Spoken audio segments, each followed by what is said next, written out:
Christian एक geologist था। एक दिन जब वह घर लौटता है तो देखा कि उसकी पत्नी ईडन खाना बनाने की जगह पाइप ठीक कर रही थी। उनका घर हमेशा किसी न किसी समस्या से घिरा हुआ रहता था। तभी क्रिस्टियान ने खुशखबरी दी कि उसका ट्रांसफर हो गया है और अब वे सब एक नए शहर में नए घर में रहने के लिए जा रहे हैं। तभी पूरा परिवार खुश हो जाता है। कुछ देर बाद क्रिस्टियान अपने ऑफिस वापस चला जाता है। आखिरी दिन था, इसलिए सामान्य सामान पैक करना था। सहकर्मियों के साथ लंच भी और सब सामान्य लग रहा था। लेकिन अचानक से अलार्म बज उठा और उसने तुरंत मॉनिटर चेक किया। भूजल का स्तर अचानक से गिर जाता है और बाकी सब सामान्य दिख रहा था। यह बात उसे खटक गई। उसने बॉस ने कहा कि चिंता मत करो, पहाड़ स्थिर है और सेंसर कुछ गलत नहीं दिखा रहे। क्रिस्टियान ने हामी तो भर दी, पर उसका मन एकदम बेचैन था। फेरी का इंतजार करते हुए उसकी नजर पहाड़ों पर पड़ी और उसे कुछ अजीब सा महसूस हुआ। वह तुरंत वापस जियोलॉजी सेंटर भागा और उसने सहकर्मी को समझाया कि पानी यूं ही गायब नहीं होता। जब भूजल रास्ता बदलता है तो घर्षण पैदा होता है, और अगर सिग्नल टूट गया है तो मतलब है कि केवल घर्षण से टूट चुकी है। जांच करने पर सच सामने आता है, केवल सच में टूटी हुई है। लेकिन क्रिस्टियान गुस्से में था, लेकिन दहशत बचने के लिए सिर्फ येलो वार्निंग जारी की जा सकती थी। उसके अनुसार खतरा मामूली नहीं, बहुत बड़ा था। वह अपने बच्चों को ढूंढने भागा। वे फेरी पर नहीं थे, वे ईडन के होटल लौट गए थे। उसने अपनी बेटी जूलिया के साथ लिया और निकल पड़ा। इसी बीच जियोलॉजी सेंटर में जॉर्ज ने डेटा में अजीब सा बदलाव देखा। चट्टानें फैल नहीं रही थी, बल्कि सिकुड़ रही थी। यह संकेत खतरनाक था। बॉस खुद अंदर जाकर सेंसर चेक करने निकला। क्रिस्टियान ने पुराने रिकॉर्ड्स खंगाले। उसे एक पुराना केस याद आया।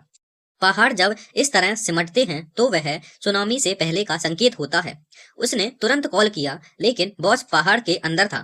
तभी भूकंप का जोरदार झटका लगा और अंदर मौजूद दोनों लोग घायल हो गए।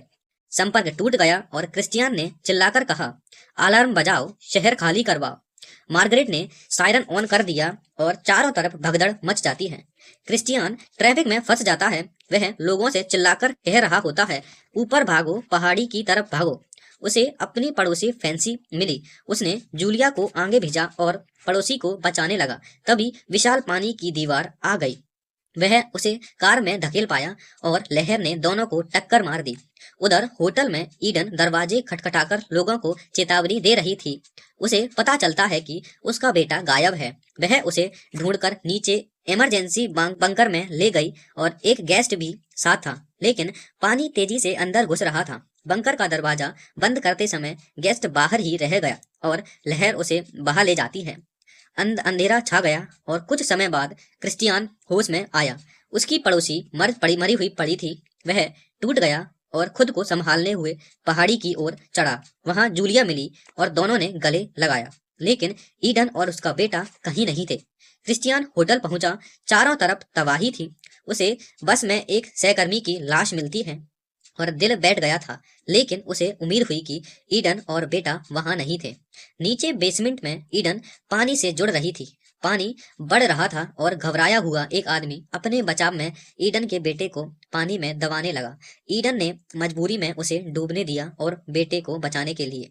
उधर क्रिस्टियान होटल छोड़ने ही वाला था, तभी उसे अपने बेटे का बैग दिखा। वह टूट गया और गुस्से में उसने पाइप पर मुक्का मारा। नीचे से जवाब में ठक ठक की आवाज आई। ईडन ने बेंट पाइप का जोर से मारा और क्रिस्टियान समझ गया कि वे जिंदा हैं। वह पानी में कूद पड़ा और अंदर तैरकर पहुंचा। ईडन और वह एक ही दरवाजा खोलने की कोशिश कर रहे थे। दोनों के संयुक्त प्रयास के दरवाजा खुल गया और ऊपर तैरे। क्रिस्टियान ने ईडन से कहा, मैं बेटे लाता हूँ। बेटा डरा हुआ था, पानी के अंदर जाने से घबरा रहा था। क्रिस्टियान ने कहा, अगर रुके तो मर जाएंगे, भरोसा करो। तैरते हुए बेटे की सांस खत्म होने लगी। क्रिस्टियान ने अपने मुंह से उसे हवा दी। आखिरकार वे ऊपर पहुंचते हैं, लेकिन क्रिस्टियान खुद नहीं रह गया। ईडन ने जान जोखिम में डालकर उसे बाहर खींचा और वह बेहोश था। उन्होंने सीपीआर शुरू किया, कोई प्रतिक्रिया नहीं हुई। बेटा टूट गया। गुस्से और दर्द में उसने जोर से पिता की छाती दबाई और सांस दी। अचानक से क्रिस्टियान ने आंखें खोल दी और तीनों एक दूसरे से लिपट गए। वे पहाड़ी की ओर बढ़े जहां जूलिया इंतजार कर रही थी। हेलीकॉप्टर की आवाज सुनकर जूलिया को लगा कि वह अकेली बचेगी। उसकी आंखों में डर था। फिर उसने अपने परिवार को आते देखा और वह दौड़कर क्रिस्टियान से लिपट गई। पूरा परिवार एक साथ जिंदा है। सब कुछ खत्म हो चुका था, शहर तबाह हो गया था, लेकिन उनका परिवार बच गया था। यही उनकी सबसे बड़ी जीत थी। कहानी यहीं पर खत्म हो जाती है। आपको हमारी ये मूवी कैसी लगी? Thank you for watching and subscribe my videos. अगर आपको हमारी मूवी अच्छी लगी तो सब्सक्राइब करो हमारे चैनल को और लाइक करो मेरी इस वीडियो को। Thank you.